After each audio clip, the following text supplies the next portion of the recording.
Hi everybody, and welcome to our module on bilirubin. Before we talk about bilirubin, let's review the topic of bile. Bile is produced in the liver and then it is stored in the gallbladder. Then it's secreted into the duodenum after meals to help with absorption of fats. Bile is made up mostly of water, but it also contains phospholipids and electrolytes. And from a physiology point of view, the most important components of bile are the bile salts, which are necessary for lipid absorption. I talk about these in the module on bile. And then what we'll talk about in this module is bilirubin, and bile is the mechanism by which bilirubin is excreted from the body. On the left side of the screen is the structure of a heme molecule like you can find in hemoglobin. You can see that it has iron in the middle and it's surrounded by 4 nitrogen-containing rings. If you remove the iron from heme and you break one of the bonds between the rings, you can get the structure shown on the right side of the screen, which is bilirubin. And I show you this to help you remember that bilirubin is really just a modified version of heme. And anytime we're talking about metabolism of bilirubin, we're really talking about the way heme is broken down and metabolized in the body. Bilirubin has a brown yellowish color, and if you've ever had a bruise under your skin and seen it turn colors from the dark red to a yellow color, the reason for the yellow color is because bilirubin is being produced from the breakdown of heme. Now that we understand that bilirubin is really just a modified version of the heme molecule, let's talk about heme metabolism in general. So most of the heme that is broken down and metabolized in our body is heme that is released from old red blood cells, although some also comes from myoglobin, which is found in muscle, and cytochromes, which are used in enzymes in the liver. Released heme is engulfed by macrophages, which then metabolize it first into biliveridin and then into bilirubin. So let's look at this pathway at the bottom of the screen. So the heme structure is metabolized by an enzyme called heme oxygenase into biliveridin, which has a green color to it. And you can see that it's another 4-ring structure very similar to heme. Then there's an enzyme called biliveridin reductase, which converts biliveridin into bilirubin, which has a brown or yellow color. And once again, bilirubin, just like biliveridin and heme, is another 4-ring structure. These are all variants on the heme molecular structure. Bilirubin has relatively poor solubility in water, so once it's synthesized by macrophages, it needs to be carried by albumin to the liver, where it undergoes the next steps in metabolism. Once bilirubin reaches the liver, it is conjugated to a molecule of glucuronic acid. Conjugation means to add another molecule to the chemical structure of bilirubin, and the molecule that's added is called glucuronic acid. This is its structure on the bottom of the screen here. It's a 6-carbon structure like glucose, that's why it has the word gluc in its name. And you can see that glucuronic acid has lots of oxygens in it. This makes it very polar and very soluble in water. So when you add glucuronic acid to bilirubin, the bilirubin will become soluble in water. So you begin with so-called unconjugated bilirubin and you add molecules of glucuronic acid to create conjugated bilirubin, which is now soluble in water. And you can see that this conjugated bilirubin molecule I've shown here has 2 molecules of glucuronic acid attached. They've been attached to these carboxylic acid groups here. This makes this a molecule of bilirubin diglucuronide. The enzyme that catalyzes this reaction is called uridine diphosphoglucuronidase transferase, or UDP glucuronidase transferase. So I've summarized these points on the screen here because they're very important. Bilirubin UDP glucuronidase transferase, which I will call UGT going forward, adds glucuronic acid molecules to bilirubin to produce more water-soluble compounds. If it adds 1 molecule of glucuronic acid, it will create bilirubin monoglucuronide. If it adds 2 molecules, like I showed you on the last slide, it will create bilirubin diglucuronide. And the reason this is done is because it increases the water solubility of bilirubin so that bilirubin can be excreted in the bile, which, as I told you before, is made up mostly of water. Once bilirubin reaches the intestines, that is not the end of the story for heme and bilirubin metabolism. In the intestines, there are 2 conversions of bilirubin that are carried out by bacteria. The first conversion is back to unconjugated bilirubin. In the distal small intestine and colon, there are bacterial enzymes called beta-glucuronidase enzymes that unconjugate the bilirubin. Once it is unconjugated, bacteria can convert the unconjugated bilirubin into a structure called urobilinogen. This also occurs via bacterial enzymes in the intestines. At the top of the screen, I've shown the chemical structure of bilirubin. At the bottom of the screen is the structure of urobilinogen. You can see that the molecules look very similar.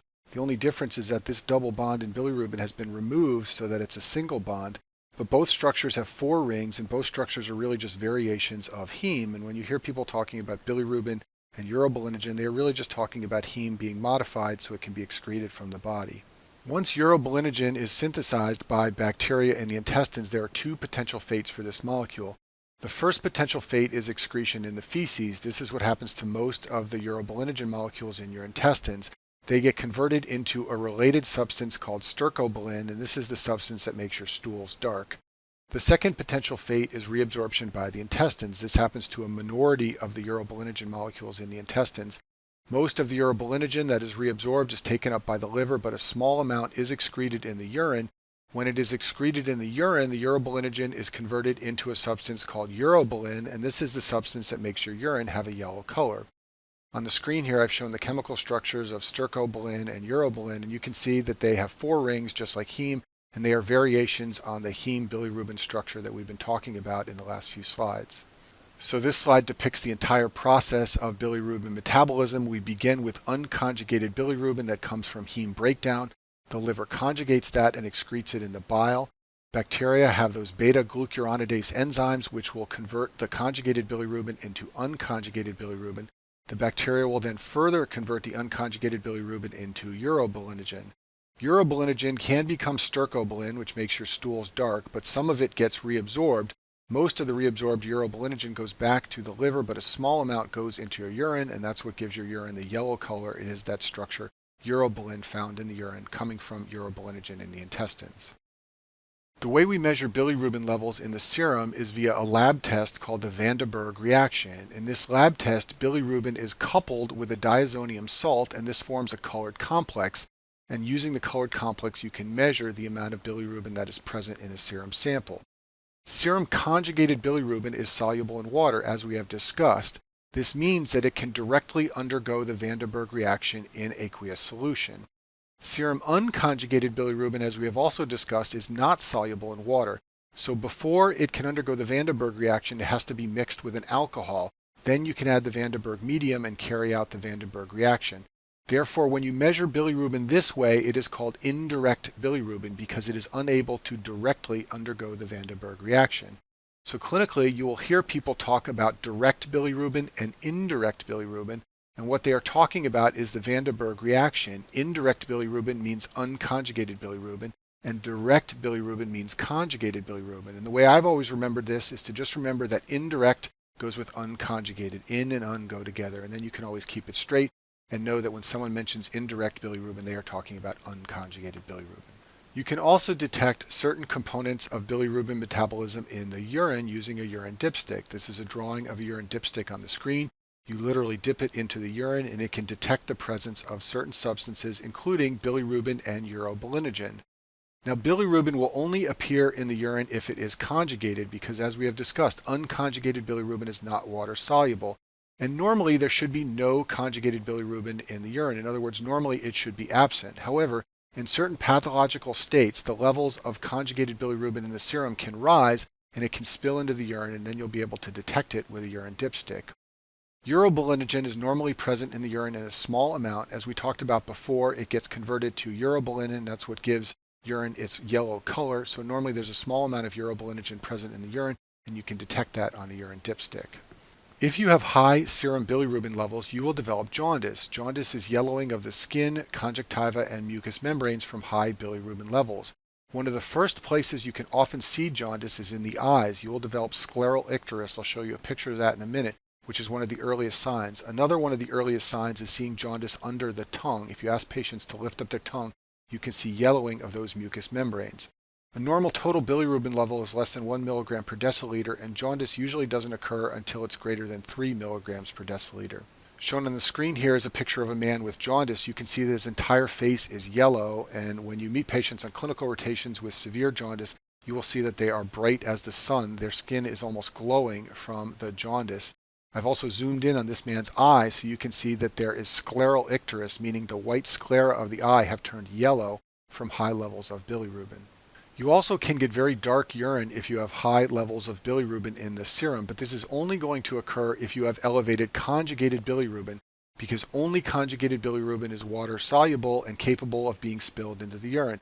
You can have very high levels of unconjugated bilirubin and your urine will not turn dark because unconjugated bilirubin is not water soluble.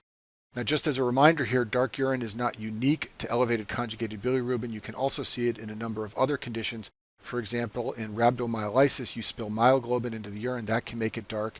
Hematuria of any cause can give dark urine, and in clinical practice you will commonly see dark urine in patients who are very dehydrated.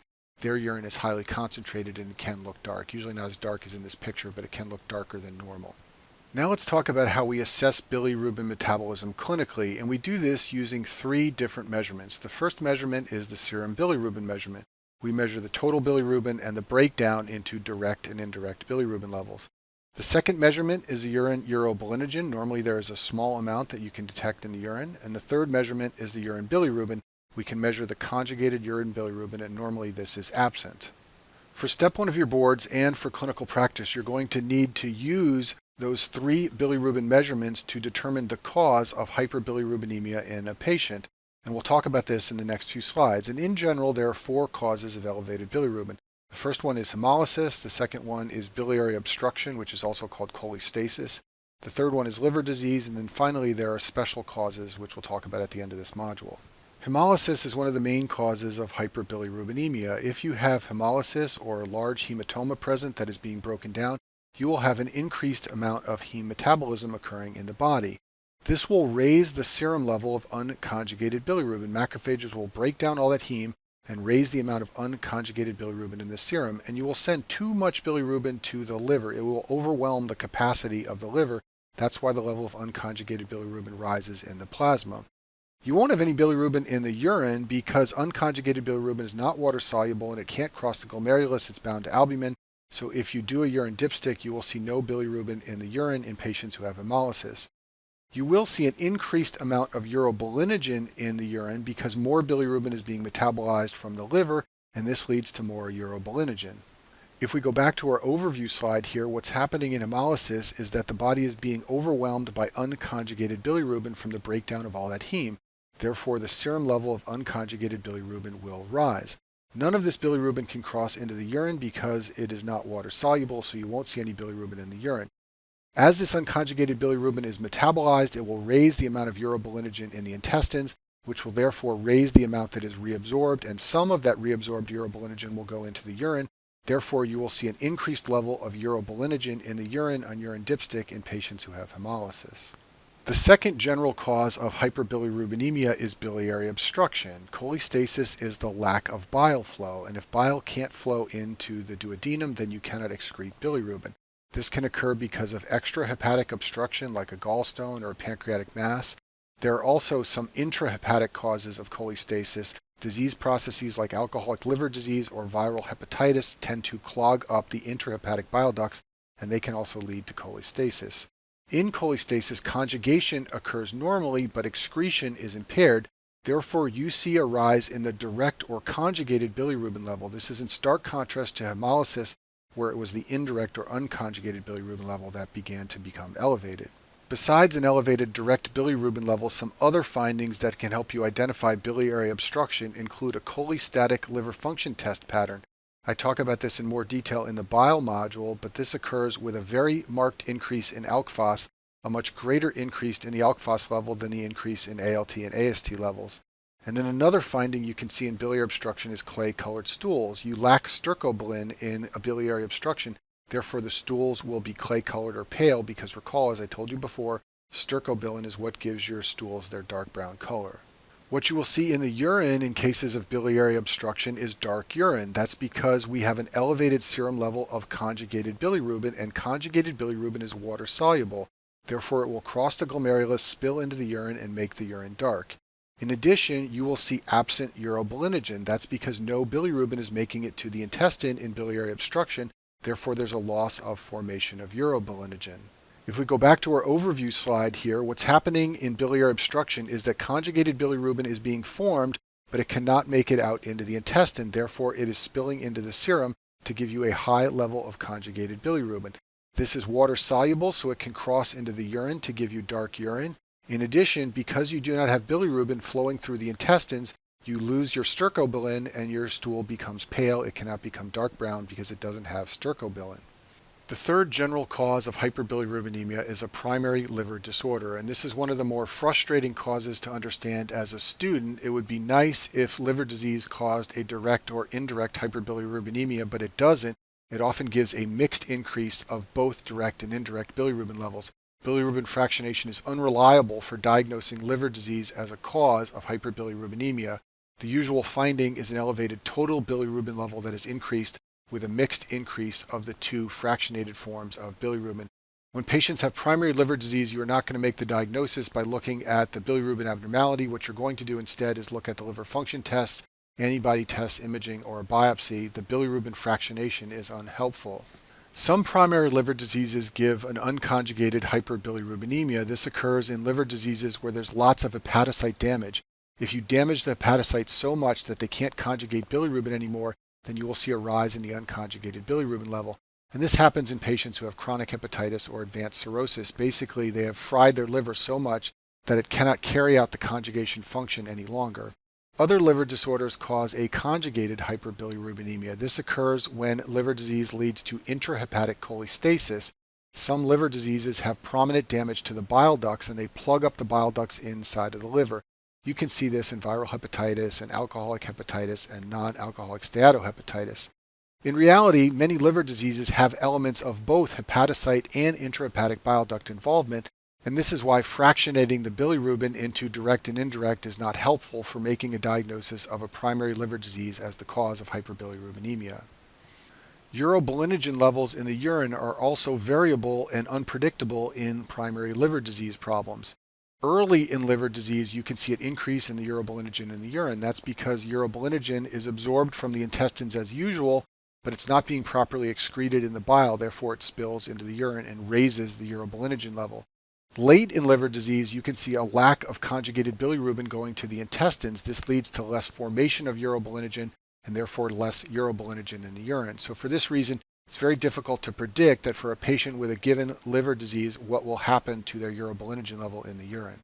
This slide shows a table, as you can find in many textbooks and board review books, listing the lab findings associated with hyperbilirubinemia of different causes.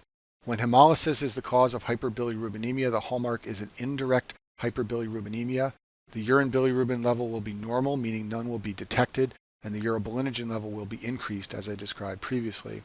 When there is biliary obstruction, the hallmark is a rise in the direct bilirubin level. Direct bilirubin is water soluble, so it will cross into the urine. You will see an increased level of urine bilirubin, meaning the urine will turn dark, and you will see an absence of urobilinogen in the urine. And then, as I just described, in primary liver disease, the elevation of bilirubin is usually of a mixed type, both indirect and direct. The urine bilirubin is usually increased because there is usually some direct bilirubin rise in the serum, and the urobilinogen level is variable depending on whether it is early or late in the course of liver disease. So hemolysis, biliary obstruction, and liver disease are the three major causes of hyperbilirubinemia, but there are some more rare special causes, and you need to know these especially for step 1. So we'll go through all the causes listed on this slide in the remainder of this module. Rifampin is an antibiotic that is sometimes used to treat tuberculosis, and probenecid is a drug that can be used to treat gout. And both of these drugs have hyperbilirubinemia as a well-described side effect that occurs in a small number of patients. Both of these medicines can compete with bilirubin for uptake by the liver, so therefore they can blunt the liver's uptake of unconjugated bilirubin, and they can cause a mild increase in the unconjugated bilirubin level, and also, of course, the total bilirubin level. Importantly, all the other liver function tests will be normal, and when patients present to clinic with a rise in the bilirubin level, looking at the med list for one of these drugs is one of the first things that's usually done. Gilbert syndrome occurs when patients have decreased function of the UDP glucuronidase transferase, or the UGT enzyme, inside of their hepatocytes. Recall that this enzyme conjugates glucuronic acid to bilirubin so that bilirubin will become water soluble and can be excreted in the bile. If we go back a few slides, this is the UDP glucuronidase transferase enzyme. It takes unconjugated bilirubin and adds molecules of glucuronic acid so that conjugated bilirubin, like bilirubin diglucuronide, will be synthesized, and this structure is much more water soluble and can go out in the bile.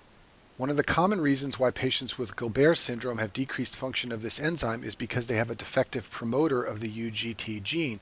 As a result, they synthesize less UGT enzyme than is normal, and they have a mildly decreased level of enzymes inside of their hepatocytes. Clinically, the findings in Gilbert syndrome include a mild increase in total and unconjugated bilirubin levels.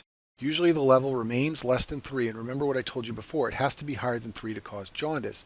So usually these patients are not walking around with jaundice. However, if you measure the serum bilirubin level, you will find that it's mildly elevated. Patients with Gilbert syndrome can get jaundice, however, if something occurs to increase their bilirubin production.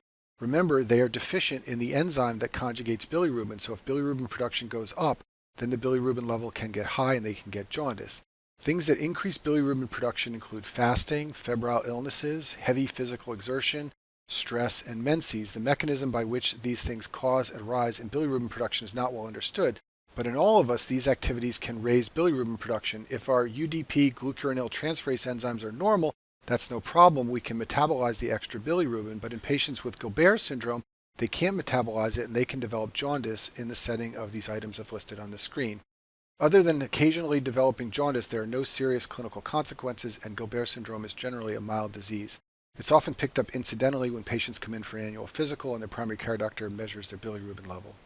Crigler-Najjar syndrome is like a severe version of Gilbert syndrome. Babies born with this condition have severely reduced or absent UGT enzyme levels inside of their liver cells. As a result, these babies are unable to conjugate bilirubin effectively.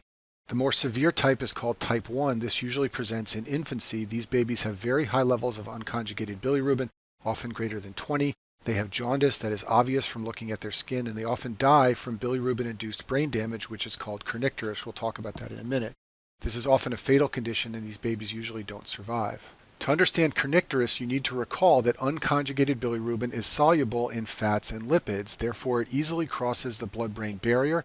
It can also enter the placenta if the mother has high levels of bilirubin in her serum. This means that unconjugated bilirubin can act as a neurotoxin. It can poison the basal ganglia and the brainstem nuclei, and this can be fatal for children with high bilirubin levels. You usually need a very high bilirubin level to develop kernicterus. Usually it needs to be greater than 25, but like I told you on the last slide, type 1 Crigler-Najjar often creates bilirubin levels that are higher than 25, and it often creates unconjugated hyperbilirubinemia. That's why babies with Crigler-Najjar can die from kernicterus. Newborn babies, especially preterm babies, are particularly vulnerable, and we'll talk about in a few slides how neonatal jaundice is a risk factor for kernicterus for newborn and preterm babies. There is a type 2 Crigler-Najjar syndrome, which is less severe. Usually the bilirubin level is less than 20, and babies born with this variant of the syndrome have a reduced risk of neurologic consequences. And what you need to know about this type 2 syndrome, which is very rare for step 1, is that it's sometimes treated with two drugs, phenobarbital and clofibrate. Phenobarbital is a seizure drug or a sedative, and clofibrate is a lipid-lowering agent. So why would you give these two drugs to a baby with Crigler-Najjar? Well, it turns out that through mechanisms that aren't completely understood, both of these drugs can induce glucuronidation in the liver. They can cause more bilirubin to become conjugated. Therefore, they can lower the bilirubin levels by up to 25%. Now, in patients with a severe form of Crigler-Najjar, that's not going to help. Even knocking the level down 25% usually doesn't help. But in children with this type 2 less severe form, if you can knock the bilirubin level down 25%, you can prevent a lot of the neurologic complications, and therefore these two drugs are sometimes administered to children with this variant of Crigler-Najjar. Dubin-Johnson syndrome causes a conjugated hyperbilirubinemia, and this makes it distinct from Gilbert syndrome and Crigler-Najjar syndrome. Both of those conditions cause an unconjugated hyperbilirubinemia. The cause of elevated bilirubin levels in Dubin-Johnson syndrome is defective liver excretion of conjugated bilirubin. Patients with Dubin-Johnson have abnormal genes that code for substances called multi-drug resistance proteins. They get these names because they play an important role in resistance to chemotherapy drugs.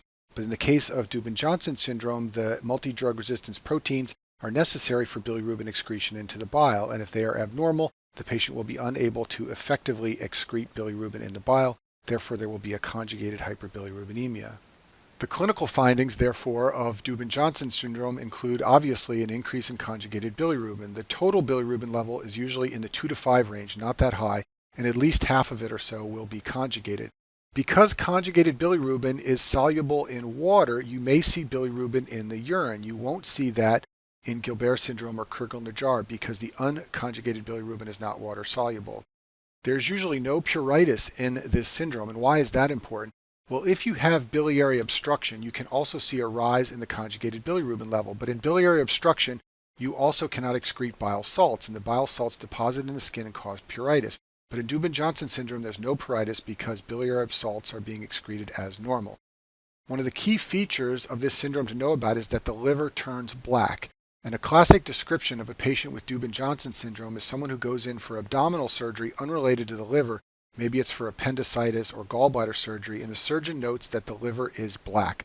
That patient has Dubin-Johnson syndrome, and it's relatively mild, and they haven't been aware of it their whole life. It's being detected now at abdominal surgery when the surgeon looks at their liver. In general, Dubin-Johnson syndrome is a benign condition and no treatment is required. You can think of it as the equivalent of Gilbert syndrome, except that it causes conjugated hyperbilirubinemia instead of unconjugated hyperbilirubinemia. Rotor syndrome is very similar to Dubin-Johnson. These patients also have an increase in conjugated bilirubin. However, it's a milder increase and they don't have a black liver. That's what differentiates it from Dubin-Johnson. And I've showed you a normal colored liver here just to remind you that Rotor syndrome is different from Dubin-Johnson only in that it does not cause the black liver. Newborn babies can develop jaundice that is called neonatal jaundice, and there are several mechanisms by which the bilirubin level in newborn babies can become elevated. The first is that these babies just have high bilirubin levels because they have more red blood cells with a shorter lifespan, so there's more turnover of heme and therefore increased bilirubin levels in general. In addition, the UDP glucuronidase transferase enzyme takes several weeks to mature. When babies are born, it is immature, so it is not able to metabolize bilirubin as effectively as it will when the baby gets a little bit older. It takes about 14 weeks for the enzyme to reach its adult level of functioning. As a result, newborn babies often have an increased level of unconjugated bilirubin. They are producing more bilirubin and they are less able to metabolize it. If this is severe, it can lead to kernicterus, and preterm infants are at the greatest risk because they have very immature UDP glucuronidase transferase enzymes. Therefore, they're not able to metabolize bilirubin very well, and they can get very high bilirubin levels. Luckily, newborn babies with elevated bilirubin levels are identified, and there's a very effective treatment, and that is phototherapy. This involves exposing the newborn baby's skin to light of a specific wavelength. This is a picture of a newborn baby undergoing phototherapy. So why does it help to expose their skin to light of a specific wavelength? Well, it turns out that light can convert bilirubin into a substance called lumirubin. This is an isomerization of bilirubin. It converts it to something with the same chemical formula but a different structure, and that different structure is lumirubin, and it is more water soluble. This allows for excretion of bilirubin without conjugation. And newborn babies who have neonatal jaundice will have to stay in the hospital for a few days or sometimes a few weeks under the lamp like this baby here until their bilirubin level falls to normal and their liver is able to conjugate normally. For the final slide in this module, I'm going to give you my bilirubin algorithm for tackling problems of hyperbilirubinemia. When you're faced with a patient who has hyperbilirubinemia, either in a board question or clinically, the first thing you want to do is ask yourself, is the elevation in bilirubin isolated? Meaning, is it occurring by itself or is it occurring in association with other liver function test abnormalities? If the hyperbilirubinemia is not isolated, then you want to look at the other LFTs like AST and ALT and alkaline phosphatase. If you see an increase in AST and ALT that is much greater than the rise in alkaline phosphatase, that is called the hepatocellular pattern of liver function test abnormalities. I discussed this in more detail in the module on bile, but this pattern of LFT abnormalities occurs in many liver diseases. On the other hand, if the alkaline phosphatase is increased to a much greater degree than the AST and ALT, that's called the cholestatic pattern of liver function test abnormalities, and that's what you see when you have cholestasis or obstruction of bile flow, as can occur in gallstones and pancreatic masses. But the point here is that when the bilirubin level is increased in association with other abnormalities, you want to focus on the other liver function tests in order to make the diagnosis. On the other hand, if you have an isolated hyperbilirubinemia in the setting of normal liver function tests, then there is only a small group of disorders that can cause this. Clinically, one of the most common causes of this problem is hemolysis. For your board, you want to consider more rare conditions. If you have an isolated direct hyperbilirubinemia, that could be due to Dubin-Johnson syndrome or Rotor syndrome. If you have an isolated indirect hyperbilirubinemia, that can be due to drugs, as we discussed. Also Gilbert syndrome, Crigler-Najjar syndrome, and you can also see this in neonatal jaundice. But the point here is that the first thing you want to do is decide whether or not the bilirubin elevation is isolated or not, and based on that, it becomes relatively straightforward to work out the cause. And that concludes our module on bilirubin.